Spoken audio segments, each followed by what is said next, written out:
Good evening from Bangkok. Let me give like a quick introduction about the event of tonight.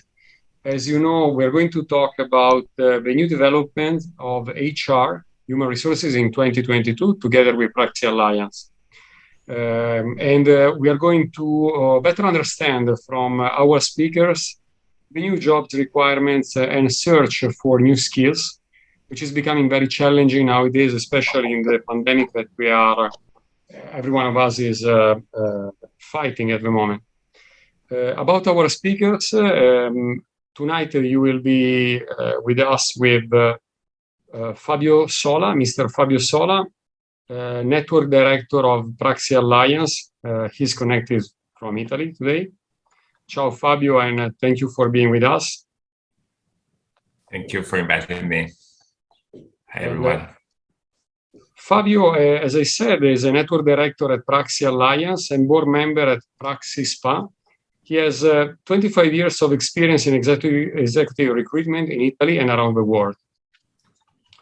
In the past, also, he managed many talent acquisition projects for the banking and large-scale distribution sectors, while in recent years, he has gained expertise in the luxury and industrial sectors. Since 2016, he has been leading the PRAXI Alliance team and contributing to the global coverage of a network in multiplying the international business. Our second speaker, connected from the United States, is Michele DesSchenes. Hi, Michele. Thank you for being with us, and actually, good morning to you. Good morning, and thank you for having me. Thank you. Thank you, Michele.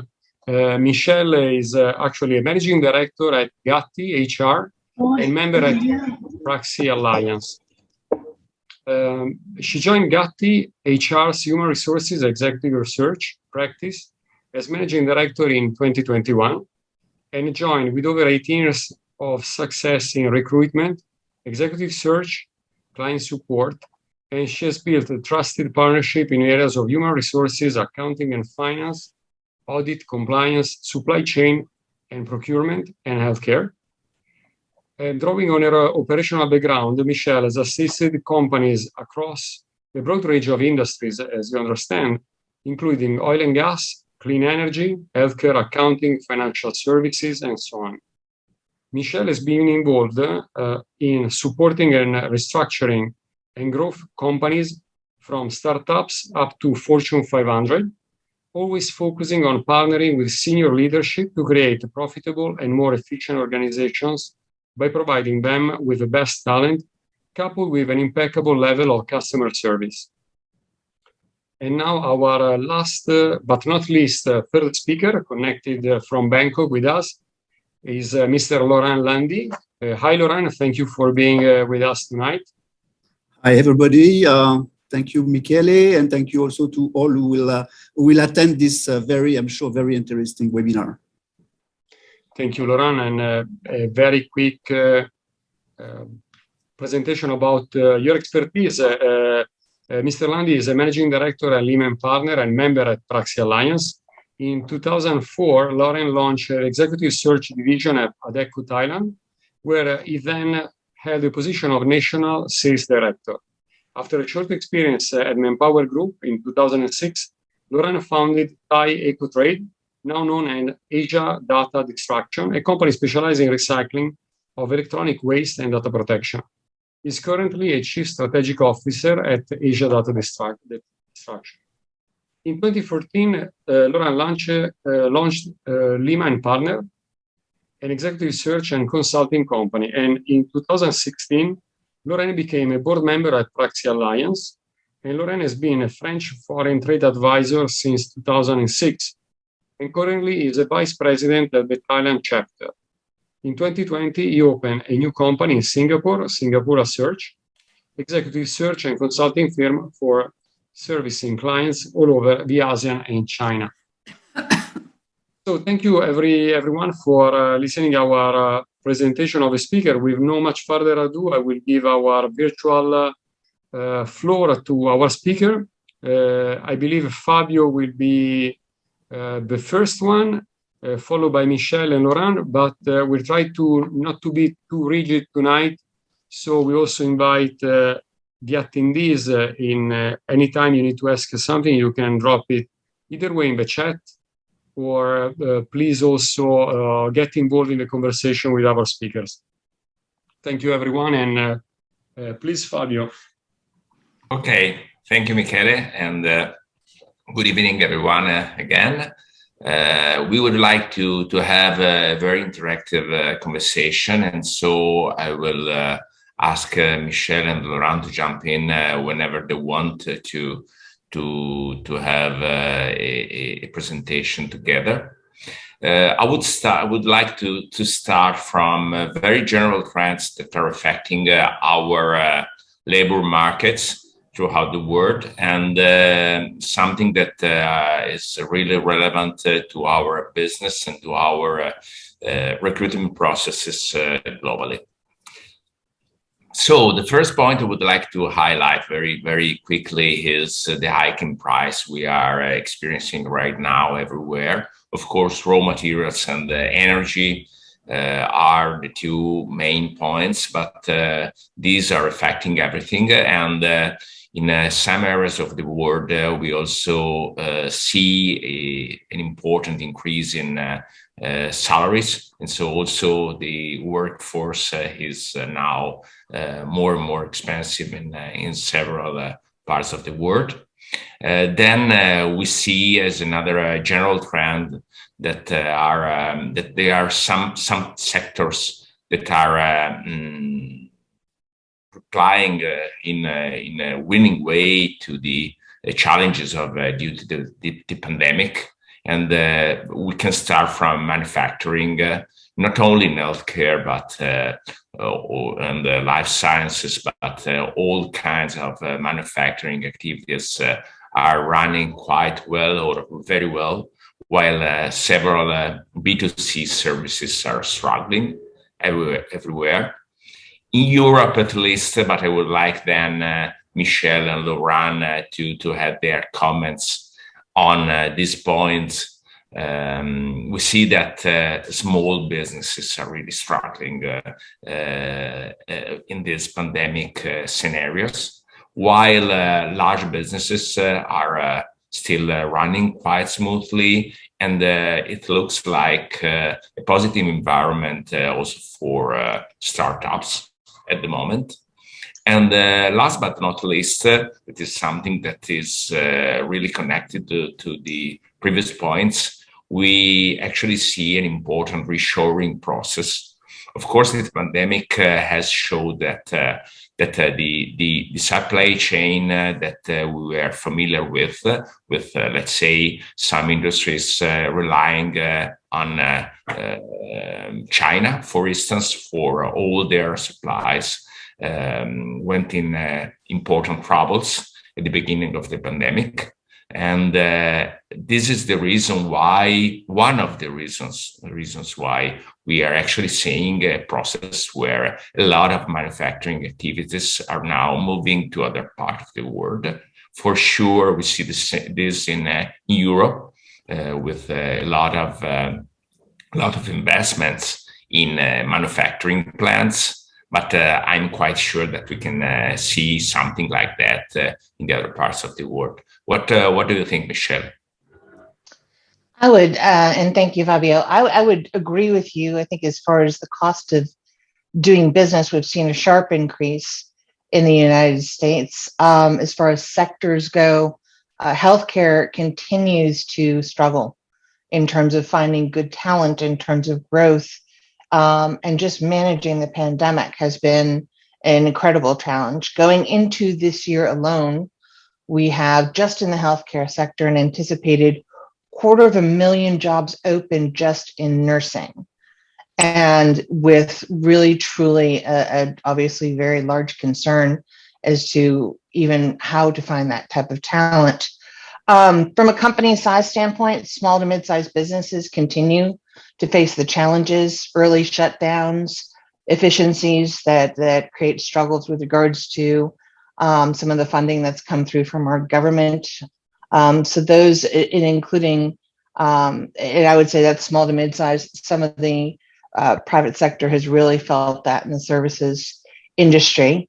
But then I would also say, as far as just overall, the company size, the lockdowns was one thing, but I would also say the travel restrictions and the supply chain restrictions that we've felt here still continue without real clear solutions in many cases. Mm-hmm. It's somehow is the same situation we face in Thailand. A shortage of microchip, for example, will affect all the supply chain. Inflation, yes. Sector highly impacted, such as the tourism. They lost 3 million people. And during the last week, when they tried to, situation recover and they try to reopen, they cannot because they don't have people. So this is a big challenge, knowing that tourism, hospitality, it's 20% of Thai GDP. So this I think this will impact us a lot for next year. 2 points which are specific to Thailand. We will have in June the what we call like a PDPA, which is similar as the GDPR in Europe. This, I believe, will impact a lot organization because they will have to totally, change. The penalty are quite huge, can even go to jail. So I think this will have a big change, will impact us. And then on the other way, to implement this PDPA, you need like many positions, and this position doesn't exist. Data protection officer, if you try to find one on the market. This other specific story for Thailand too.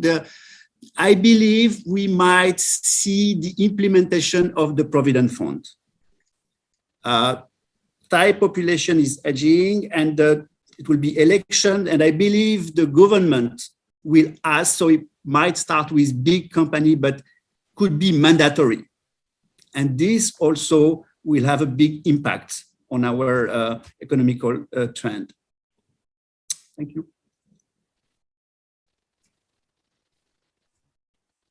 Next, please. So recruitment trends obviously are a very high point, and a huge topic for many companies. Digitalization is going to be something we're going to hear more and more about. AI, robots, IT systems, applicant tracking systems or candidate tracking systems, remote hiring strategies, and the expansion of the candidate market across the US is certainly a challenge for many companies. Less for those who really are already in a national or regional and well-branded position. They're able to attract candidates more readily. But we are seeing certainly an uptick, and the digital mindset has been a hard shift for many companies that are used to more conventional tools. So this is something that we're going to continue seeing in the United States, certainly, as an upward trend. Sustainability, it has been said and noted that companies do recognize certainly the need for a plan for sustainability in this market. Though only approximately 60% of companies actually have a plan. This includes branding and the necessity that they have to be able to attract the talent, to be able to convey that sense of sustainability and proven sustainability in the market. So that will continue to be a very large factor in terms of recruiting and retaining talent. Diversity and inclusion is something in the United States that we are hearing and seeing more of. Positions are being created that certainly are bringing people into new seats within the field of human resources. We're seeing new programs. We are seeing employers, including seeking out new job boards, new resources, new recruitment firms, new partnerships, to specialize in a broader market and to be able to identify and address groups who are typically underrepresented. Recruiters are being sent to majority or minority colleges and job fairs. We're also seeing a transformation in the C-suite and leadership level. with businesses recognizing that their leadership page may not actually reflect what their community and their initiatives are striving to truly launch as an organization. So this is going to, again, continue to be a trend that we see that's going to be only, the trajectory is only going to increase in the upcoming years. So, Fabio? Yeah, Michele, I agree with you. But furthermore, I would like to highlight that these trends are becoming now a general requested skill in our talent pool. Let's say we cannot think about any candidates that is not keen on digital or sustainability or diversity. You cannot afford to have any manager in your organization that is not really interested in inclusion. And this is very important because this is one new way to hire and to assess your candidates. And this is important as a general statement, but is important in our real processes, actually.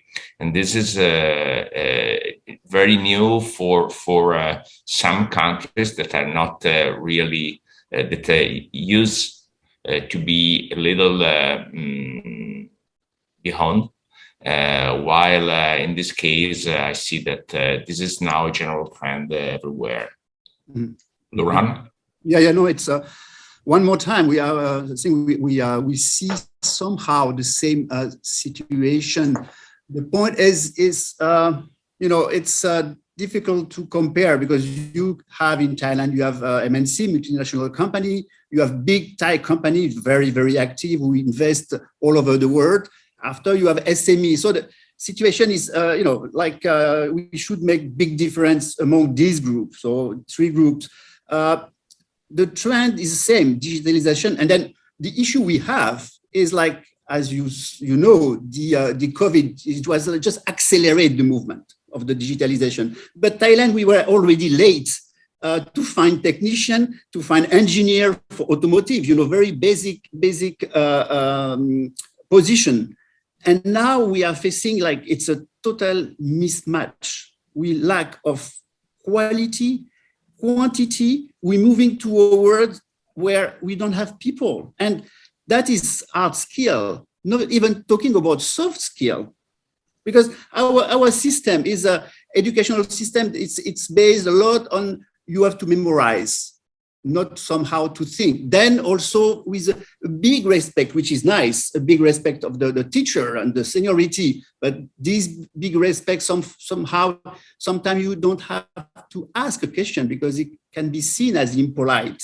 So how to develop people, like communication skill, leadership, teamwork, problem solving, creative thinking, all this, we had this issue before. But now with the same recruitment trend as you live, we are far, far away behind. And it's a real challenge. Agreed. Very much.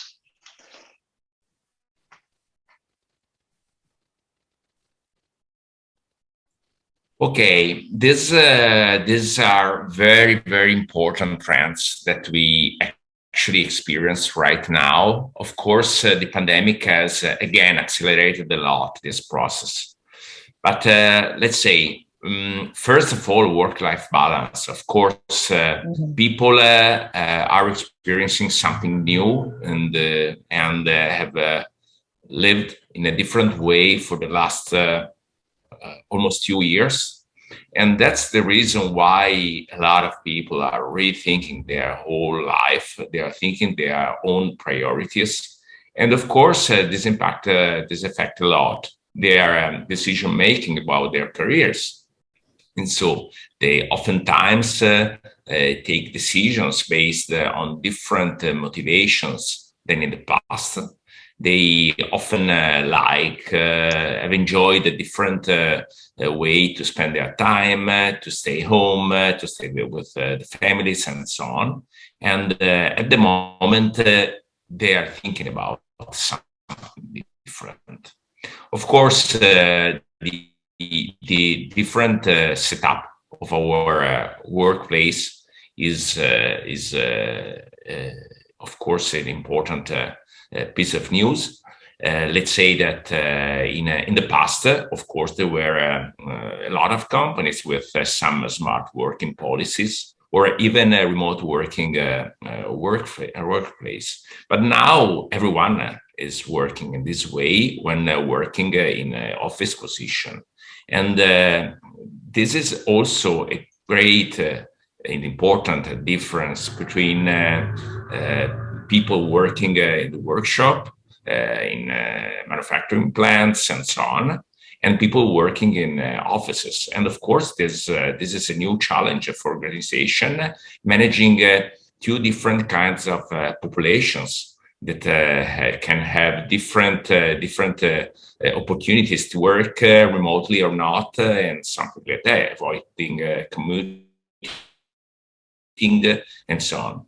And then the huge impact of the great resignation process. Okay, in Italy, in Europe, we don't see so many people simply quitting their job. We simply see a very important increase in the turnover rate. So we see that a lot of people are changing their job. They are taking different career decisions, but they usually change their job for another position. And so they quit for their previous job and they join another company. And this is the strongest point. We see that all our companies are struggling in retaining their people. Our business, for instance, is in a booming situation in Europe, all over Europe, I would say, in Germany, in Belgium, in Italy. We have already recovered from the pandemic situation. So at the moment, the market, the recruitment business in several countries in Europe is higher than in 2019, for instance. In other countries such as Spain and France, we are recovering and we will be at matching the 2019 situation first quarter next or second quarter this year. So we are now in the right way in this direction. But this is, of course, related to the rebound in the economy, but also in related to the high turnover rate. And this is very, very special now. I'm interested in Michele's opinion and insights about this great resignation process, because I think that the US shows something different. This has been a big challenge. You're absolutely right, Fabio. It's the Great Resignation. We had more people, Americans, quitting jobs at a record pace in November of last year. And job openings hovered close to their all-time highs. So the demand for the work, especially in certain sectors such as healthcare and the services industry here, continues to be just at a crisis level. And yet we have people who, it's a candidate market. It truly is a candidate market here. People are not going to take jobs that do not provide them with a work-life balance. I think, Fabio, you hit the nail on the head. You mentioned a whole life, and it is, people are looking for a whole life balance. They are looking for that remote workplace to be able to attend to their families, to live, away from the larger cities in many cases. So the Great Resignation in the United States has been, it has been a reshuffle. It has been an awakening for many companies that are not able to retain talent, are not able to attract talent on the terms that they have normally run their company for years. So this is causing a great pause for us to be able to say, what is it going to take to be able to bring people, and that over 9 million women have left the workforce here in the United States and not returned in the last 2 years. And that is a very real number that we are dealing with. I think we still have a challenge with our small to mid-sized businesses that are not able to retain talent manufacturing, that is not able to bring talent back into candidates, employees back into the workforce. And it's something that we're going to continue to deal with. I think we're seeing an uptick in the employment, the hiring, the numbers are increasing, continue to increase as they did through last year. So the need for the workers is definitely there. We're anticipating another year of extremely tight talent, extremely tight on candidate demand, and it's continuing to be very much a candidate market here in the United States. I want to say welcome to the club.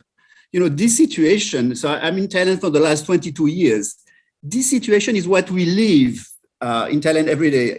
We used to have, now it's increased during the pandemic, but we used to have between 0.9 and 1.1% of unemployed people. And I remember me going to see the client who just arrived, and then they established their business in Thailand, and they were expecting people to fight to get a job. He said, no. It's the contrary. It's not you. It's not the candidate who will try to get the job. It's you who will try to get the candidates. So you have to offer, you have to be kind, so this situation is what we live and still living. So that's it's a kind of signature dish. The volatility is so high. And among the hires, you have the IT, because it's rare, and the HR. So, those who were supposed to somehow organize the department and reduce the retention, they are the one who move. So this situation is getting worse now because we cannot find the talent, but how to manage people, how to attract, how to keep. It's really something we try to develop. And so, as you mentioned, I'm also running a company, and then we have a factory, we have engineer, we have technician. And, when people ask me how many people you have, I say, let me check, because it's moving so fast. So there is plenty of story how to implement to be sure that people are happy. Now we're going to build a room where they all can eat together. We try to see what they want to do. Not to pamper, but just to see, to know them. And at the same time, if they want to resign, they resign. It's our policy. We don't try to keep someone because, by experience, we know that he will resign after. But the idea is try to evaluate, try to assess the person, try to make him pleased, try to work on the environment, the relationship among colleagues, and then you can reduce the turnover. But it's a real challenge we're living. But I think what you just expertise now in Europe and US is what we have for so many years.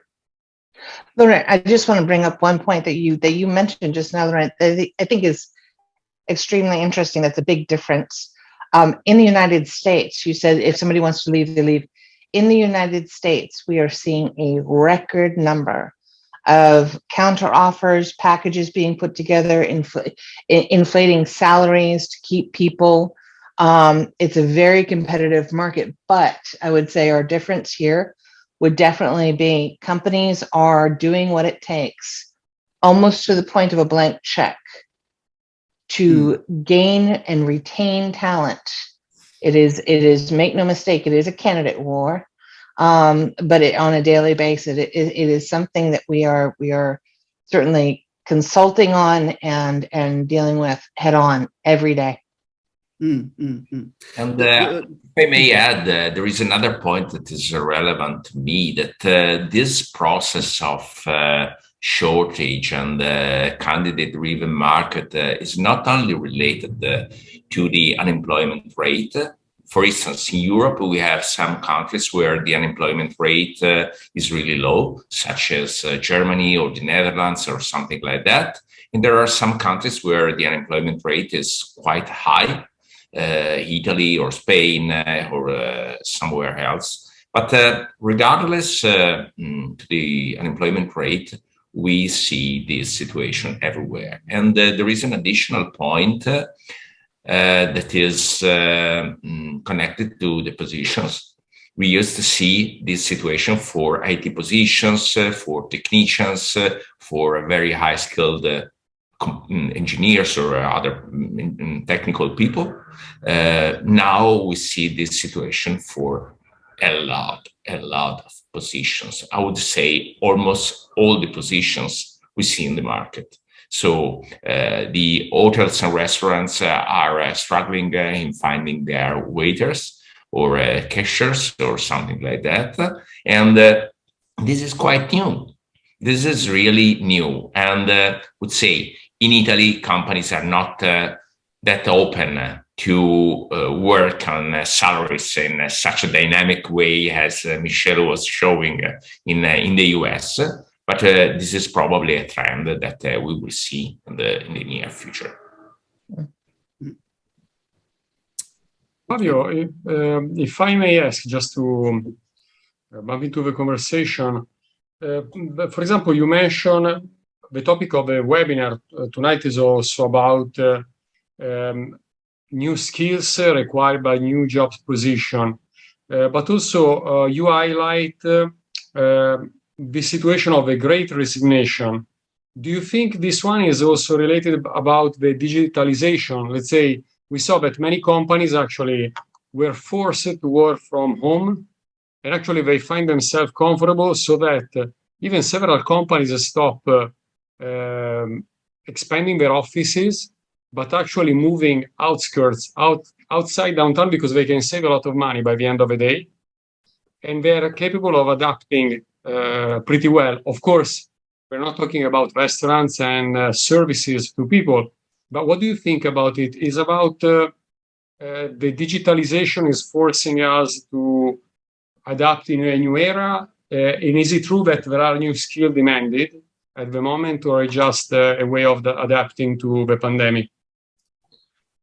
Oh, I think that most of these skills will be required in the future too, because of course we had to adapt very quickly to this new environment with the pandemic. But when we can get rid of the pandemic, finally we could not come back to the past, and we can see we will probably live in a hybrid world where you have to manage people virtually, where you have to develop your skills in motivating your people, even if you are not meeting in person every day as you used to do in the past, and so on. So I would say these skills will be required in the future completely. And these skills are one of the reasons why it's so hard now to look to find people, because then our clients, all the companies, all the employees are looking for these skills, and people were not practicing these skills, and that's one of the reasons. For instance, we are not missing people; we are missing people with the right skills. And this is a huge point. And Fabio, for example, how to organize your time. You know, this, if you work alone, how to be sure that your manager, your employee will know how to work alone and then organize his day. So this kind of skill, it's rare. On our side, what we try to promote is flexibility. We have people who, you know, they're happy at home and they know how to work from home. There are other, they prefer to come. And there are other on the middle also. So I think you have, as an HR in the department, you really need to be very close from the people and to see which one. And the assessment, I will talk about it later, but assessment is very important. You need to know what skill you have to develop, what skill your employee have or not have. And then after you can design the system. Being flexible. This can work with small organizations. I know it's not that easy to work with big group, but somehow it's more and more individual. And that's required for manager. So management skill, very strong management skill, you know, how you manage people who are at home, even HR, how you going to evaluate KPI. So it's a total reshuffle of the organization. And then the problem is moving so fast. You know, we don't have time to think because this happened without, you know, we didn't think before. And now we're running after and try to see, oh, okay, now it will be like hybrid. I don't know what will happen. Very, very true. For sure, this topic will be important in the future. And as you said, Michele, large organizations have also taken this opportunity to save some money for their locations because large offices in the center of metropolitan area are really expensive. And so if you can save half of your room, of course, it's really important and really relevant to your profit and loss. I just would like to add something. You mentioned it, Fabio, but I think it's very, very important. It's like company who have people at the office and people in the factory. And then, so people at the office, we say, okay, go back, work from home. And then you have all the technician, all the engineer, they have to stay and come every day. You know, this is right now, I feel with some of my clients, there is some issue, you know, why me, why now?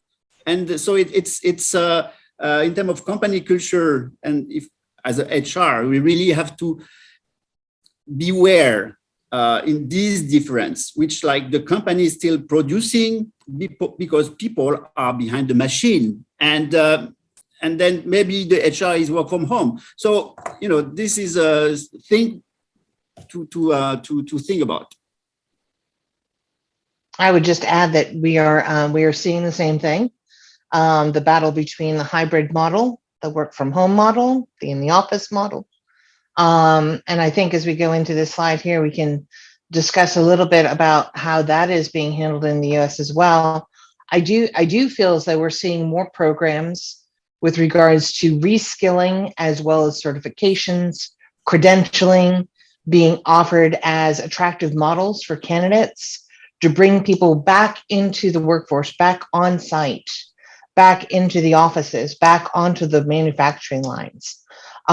We did see a bit of an exodus when it came to manufacturing lines here in the US, as did many.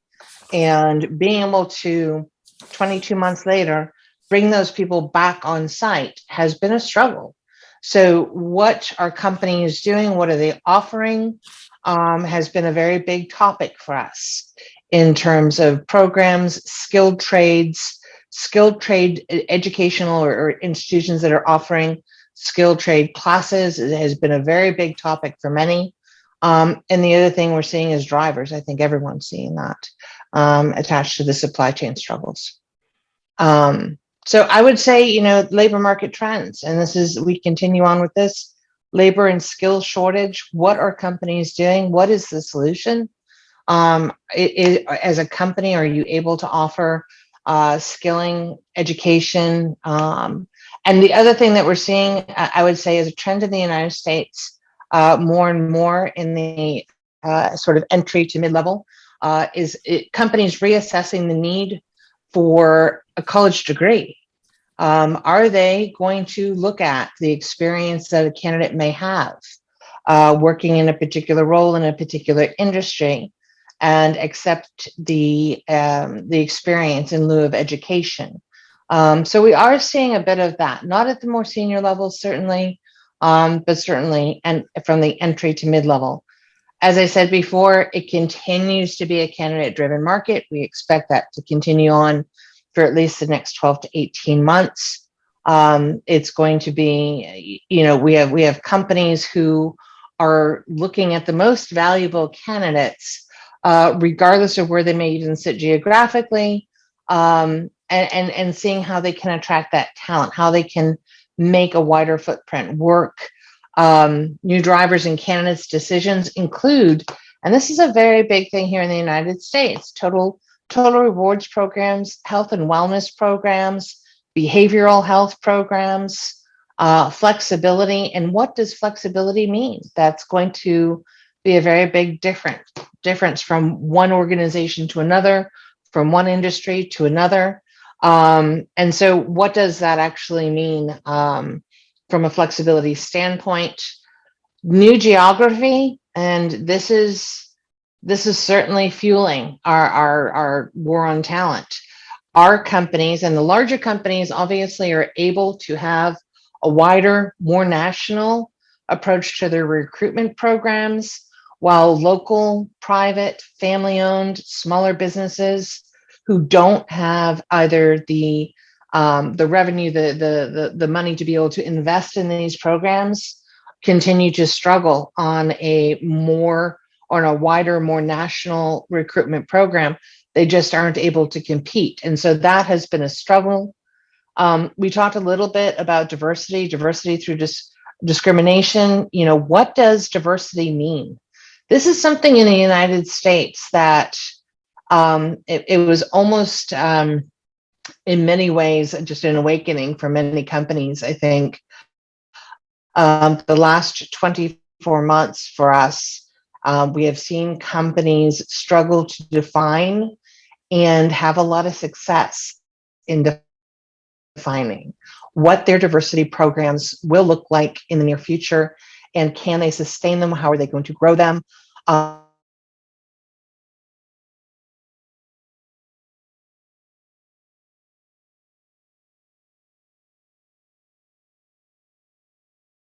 Find and when you get into diversity, inclusion, that's a very, very big topic for us here in the United States. People changing careers, and this is, again, we're talking about reskilling people coming out of the service industry, people not wanting or not able in some cases to have a sustainable work away from home career. People have settled into new routines. They have new responsibilities in many cases, and certainly have been impacted by COVID in so many different ways that really, truly, this has been a very big component as to what career someone is choosing to move into. Work-life balance, we've covered a little bit of that. I think, you know, this continues to be a whole life balance, certainly, piece for many, many people. This doesn't just mean work-life balance here in the United States means different things for different people, different things for different companies. And people are looking at everything from their availability to, again, work on site versus home, sacrificing what their compensation may look like. People who are established in their careers may be looking at taking up to a 30% reduction in compensation in order to be able to work at home in some cases, in order to be able to have their own work-life balance. And then really, truly, as far as companies who are shifting their approach, companies are looking at their requirements, like we talked about, from entry to mid-level, looking at degrees, offering credentialing, upskilling programs, reskilling programs. They're looking at opening doors to create a more diverse racial and ethnic component to their organization, and able to attract people because of the geography shift and expansion, be able to attract people from a different ethnic and racial background in order to be able to diversify their workforce.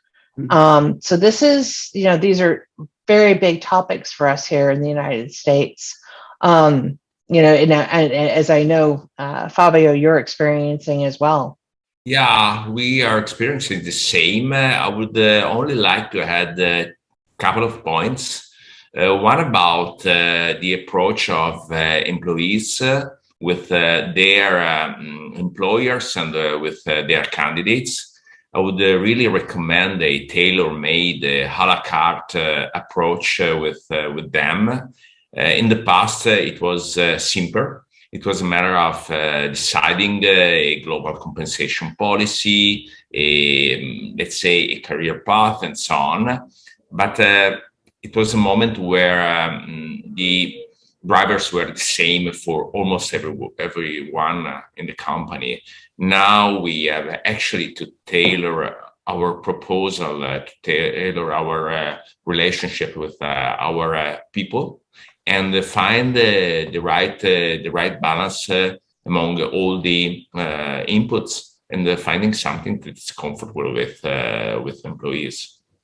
Second point that is relevant to Europe, to EU first, is that at the moment in the labor market we also see competition from the public sector, because due to the huge public investments that we are seeing at the moment from the EU, a lot of public organizations now need high-skilled people that used to work in private companies, so as project managers, as technical engineers, and so on, to manage projects. And at the moment, there are lots of hiring process open by these public sectors organizations. And this is quite new in our market, because there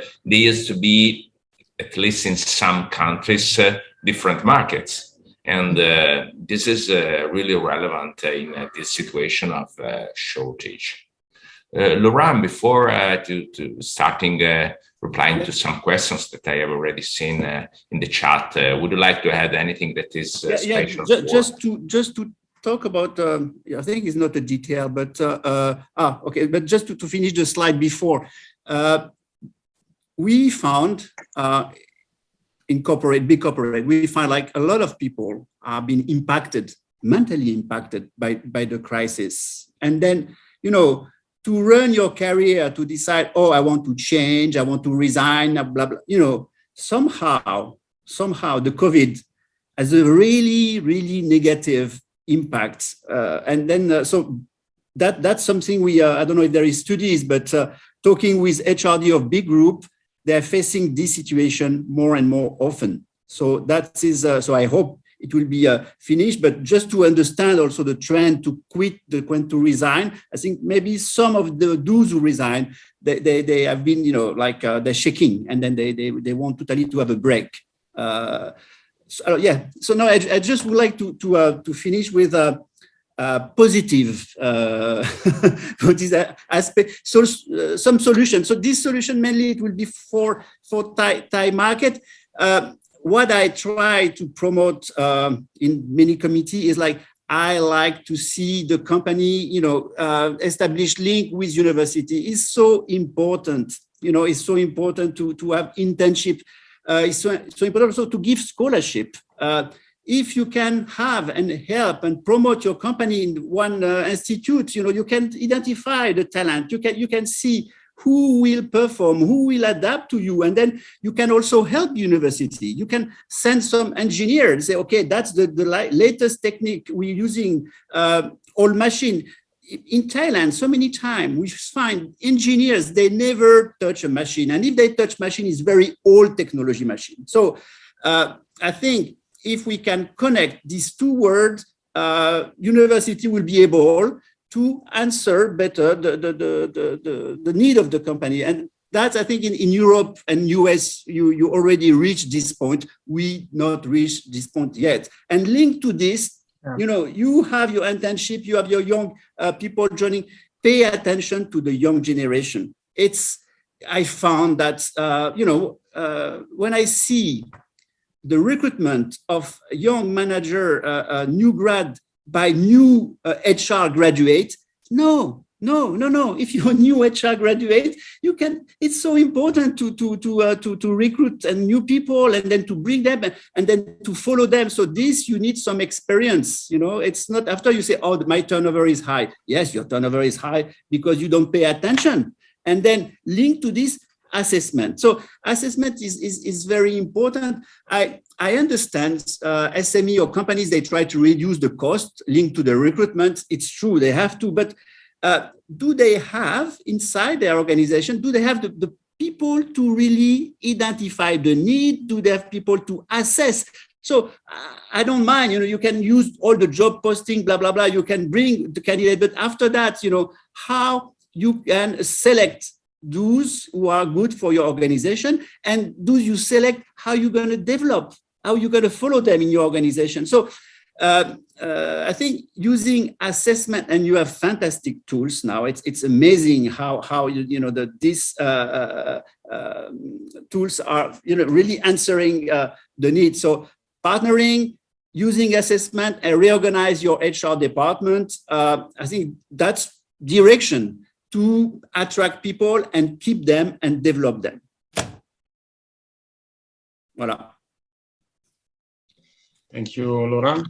And as Fabio mentioned, we have actually some questions in the chat that popped up during the conversation that we had. And first of all, I want to thank you, the attendees, and all of you for being with us, like Michele from the United States, Fabio from Italy, and Laurent here in Bangkok with us.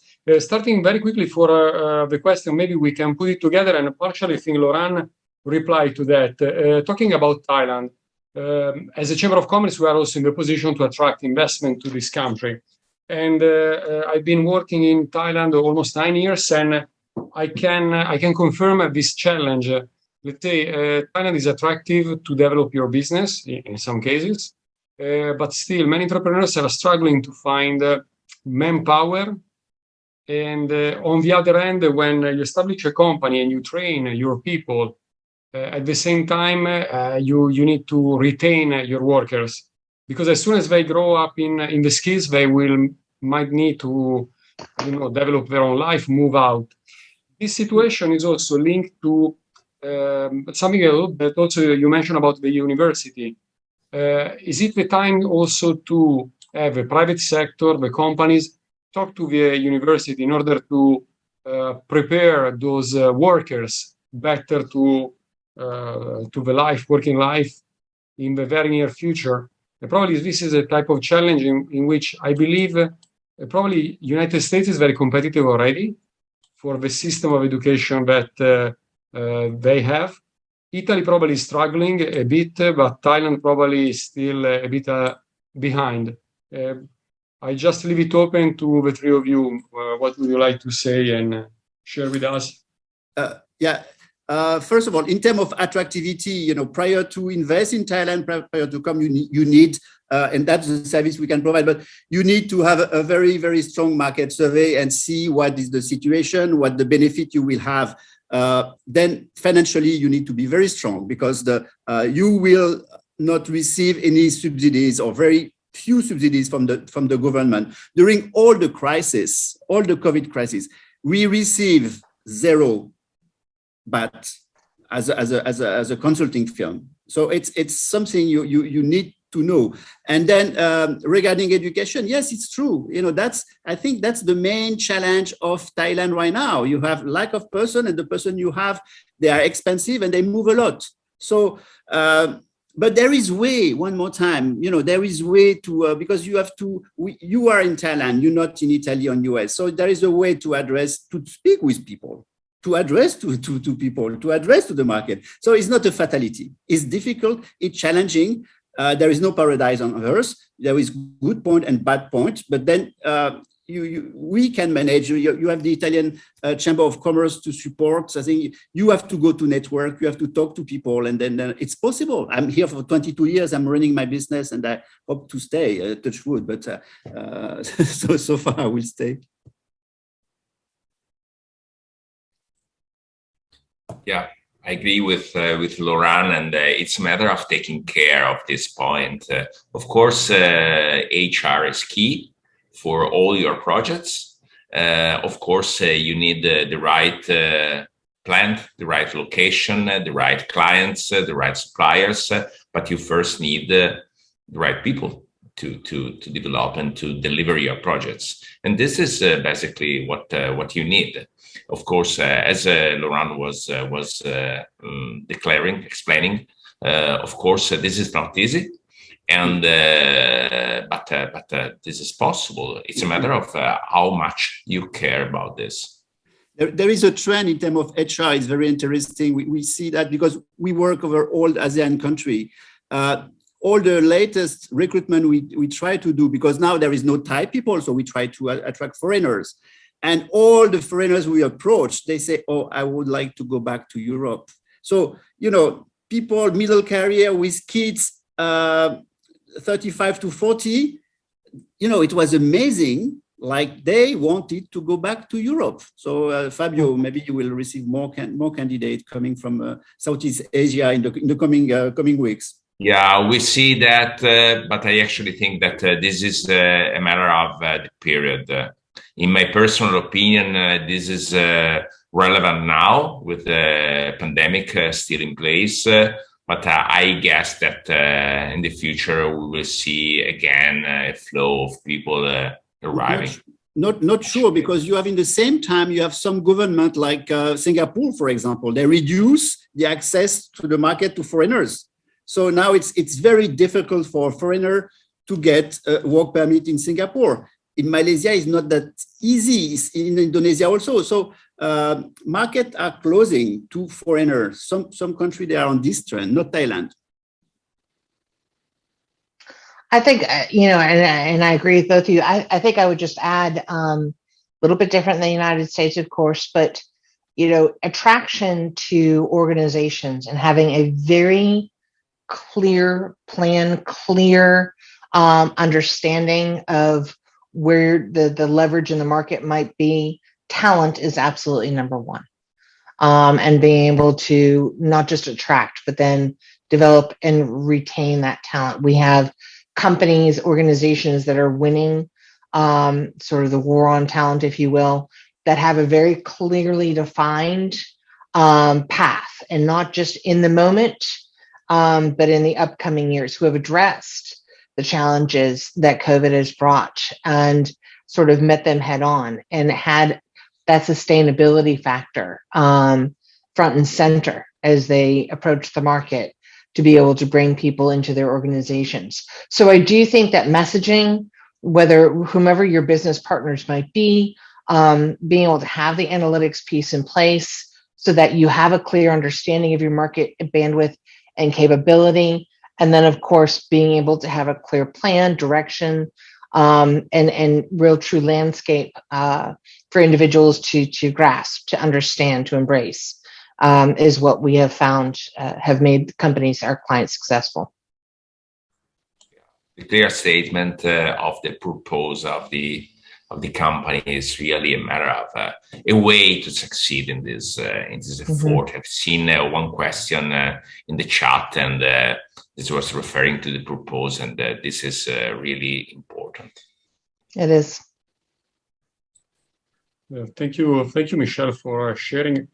And yeah, also regarding one of the last question, probably in the chat, Michele was saying something very interesting before, that during the pandemic, you had companies inflating the salaries to retain workers, but on the other hand, you have also professionals asking even less money because experiencing working from home, they could reach like a work-life balance that they forgot about it or they never had before. So this is also interesting.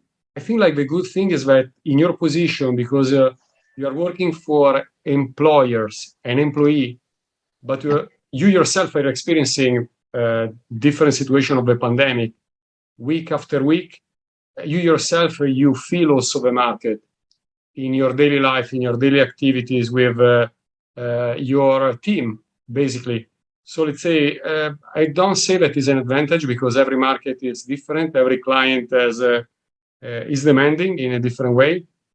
But I believe like in your position as PRAXI Alliance, you feel the market because you yourself are working daily, in a daily basis, in contact with several professionals. I believe that it's difficult to forecast the new skills, but we are experiencing right now the skills that will be demanding very soon, or maybe in a year or two. Yeah. You know, to go back to sort of the two different approaches, we are seeing, just to be clear on that, because I think that's important, we are seeing in terms of the inflation and the salaries and the compensation in very competitive roles, in very competitive industries. We're seeing an uptick in total rewards. We're seeing an uptick sort of the benefits and compensation piece. We're seeing an uptick in the diversity piece. So in the HR field, it has changed so dramatically in the last 22 months, that 2 years. So that I would say there is that level of competition with counter offers, with increased salaries, with the real aggressive move to retain the talent. I do also think for those that are in more senior roles, and just to be clear, more in the executive suite, etc., that there are those that are stepping back to the purposeful. What is purposeful in the role? What is meaningful to them? And people are willing to, when they're able, financially able to, people are definitely taking a very strong look at what companies they want to work for. What is the mission? What is the purpose? Do they feel good about what the company stands for? So that is also something that's definitely impacting our market.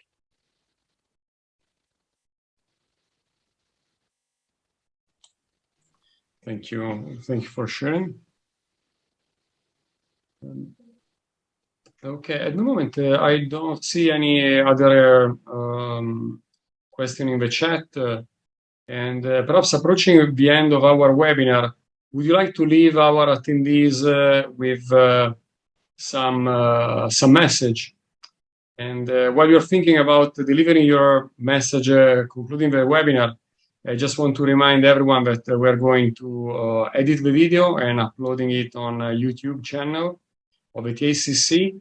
And of course, feel free to contact us in case you need to be in touch with PRAXI Alliance, either way you are in Thailand, Southeast Asia, or in Europe with Fabio, or even in the United States with Michele. Thank you in the meantime.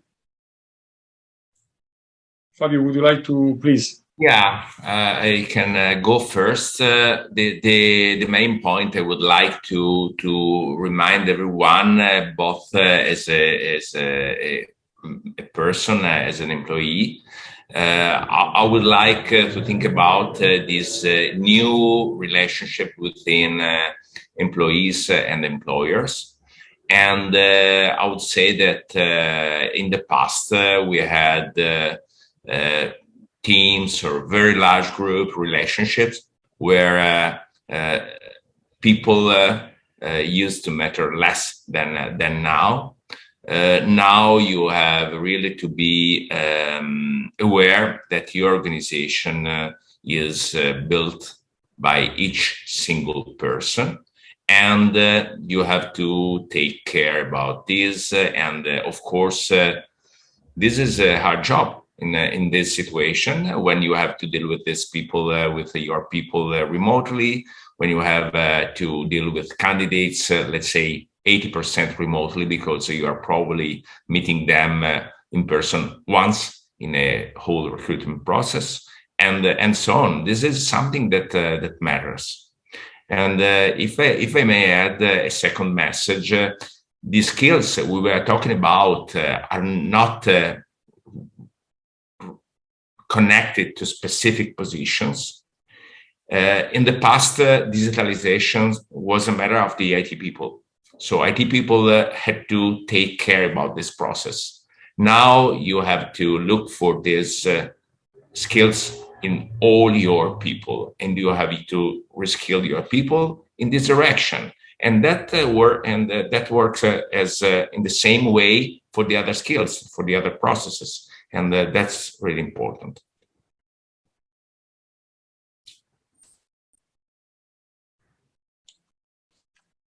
Thank you, Fabio. Michele, you will finish Yes. You know, I would first off, I want to say thank you to everyone for being here and for certainly participating.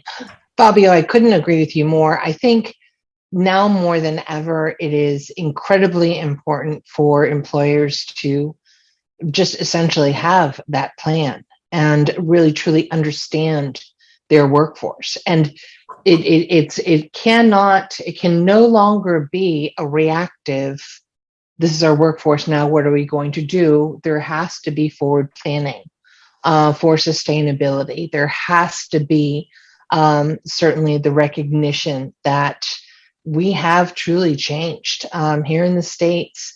This has been a 180 for many, many companies. And if companies are not willing to change, to adapt, they're not going to survive, or they're not going to, at the very least, I mean, be able to be successful in this new in this new climate that we have certainly found ourselves in. So I do think that programs and the understanding, the internal understanding of our workforce is just more important now than ever. What we're messaging and what that means to candidates in the market, again, more important now than ever. And having the correct resources to be able to not only identify and attract, but then retain the candidates, the employees, is going to be something that's going to be a challenge that needs to be addressed moving forward for the foreseeable future. So I think that's certainly it in a nutshell for us. Yeah, I fully agree with Fabio and Michele. I think we have to be humble to forecast and see what will going on. I think, but better to focus on today. Better to focus on the people. You know, after 2 years on the webinar digitalization, maybe some people, they like to work from home, but they like to eat together. You know, they like to have party together, and then that is something. You know, there is a need. There is a need for this. And for me, this is very, very important, and try to promote this in our organization. Thank you, Laurent and Michele. Okay, I think we reached the conclusion of our webinar. So thank you very much for being with us, and thank you, Fabio, for organizing this global webinar. Actually, it's very interesting, and we're very thankful, and we hope to host you again very soon for the upcoming webinar, maybe a seminar in presence in Bangkok as well. And so thank you. And as I said, in a couple of days, we will upload also the video of the registration of this webinar. And please feel free to reach the Italian Chamber of Commerce if you want to keep in touch with PRAXI Alliance, from Laurent, Laundie in Bangkok, Fabio in Italy, and also Michele DesSchenes in the United States. We are very willing to connect you with them. Thank you again, and stay safe, and have a good day or evening. Bye-bye. Thanks. Bye-bye. Bye-bye. Thank you. Bye-bye. Ciao, bye-bye. Thank you.